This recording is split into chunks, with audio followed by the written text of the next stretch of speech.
Hello दोस्तों, नमो बुद्धाय, जय भीम, जय भारत, जय संविधान। आज हम भगवान बुद्ध चरित जिसको कहें, बाबा साहब ने बुद्ध और उनका धम्मा यानी बुद्धा एंड हिज धम्मा जो पुस्तक लिखी, जो महाग्रंथ लिखा, उसके प्रथम कांड का पहला भाग और उसका 8वां उपभाग जिसमें उन्होंने चर्चा की है विवाह। इससे पहले हमने देखा था उनकी भगवान बुद्ध की आरंभिक वृत्तियाँ यानी बचपन की शुरुआती वृत्तियाँ। आज हम देख रहे हैं विवाह। तो विवाह में उन्होंने लिखा है, दंडपाणि नाम का एक शाक्य था। यशोधरा उसकी लड़की थी। अपने सौंदर्य और शील के लिए वह प्रसिद्ध थी। यशोधरा अपने 16वें वर्ष में पहुंच गई थी और दंडपाणि को उसके विवाह की चिंता ने आ घेरा था। प्रथा के अनुसार दंडमणि ने अपने सभी पड़ोसी देशों के तरुणों को अपनी लड़की के स्वयंवर में सम्मिलित होने का निमंत्रण भेजा। सिद्धार्थ गौतम के नाम भी एक निमंत्रण भेजा गया। सिद्धार्थ गौतम का भी 16वां वर्ष पूरा हो चुका था। उसके माता पिता भी उसकी शादी के लिए वैसे ही चिंतित थे। उन्होंने उसे स्वयंवर में जाने और यशोधरा का पाणी ग्रहण करने को कहा। उसने अपने माता पिता का कहना माना। आगत तरुणों में से यशोधरा ने सिद्धार्थ गौतम को ही चुना। दंडपाणि बहुत प्रसन्न नहीं था।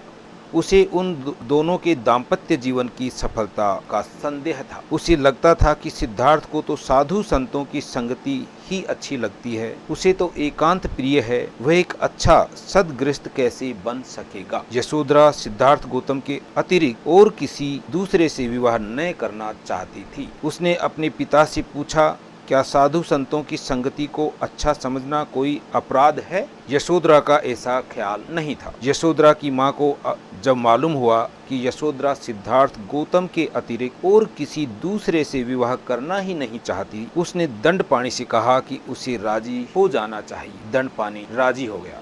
गौतम के प्रतिद्वंदी निराश ही नहीं हुए, बल्कि उन्हें लगता था कि उनका अंत हो गया है। उन्हें लगता था कि कम से कम उनके प्रति न्याय करने के लिए ही यशोधरा को चाहिए था कि चुनाव करने से पहले किसी न किसी तरह से सबकी परीक्षा लेती। कुछ समय तो वह चुप रहे। उनका विश्वास था कि दंडपाणि यशोधरा को गौतम का चुनाव ही न करने देगा।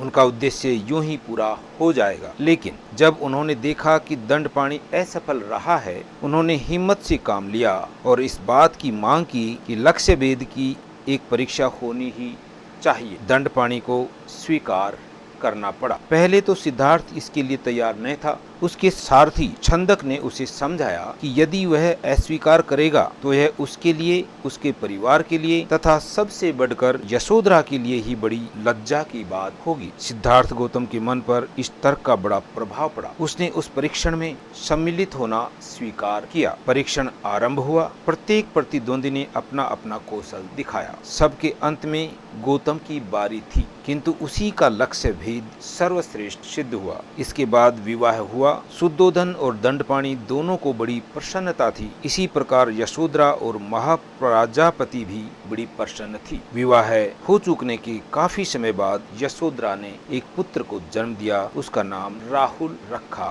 गया। इस तरह से विवाह की कहानी यहाँ समाप्त होती है 8वें उप अध्याय के साथ। Thank you very much.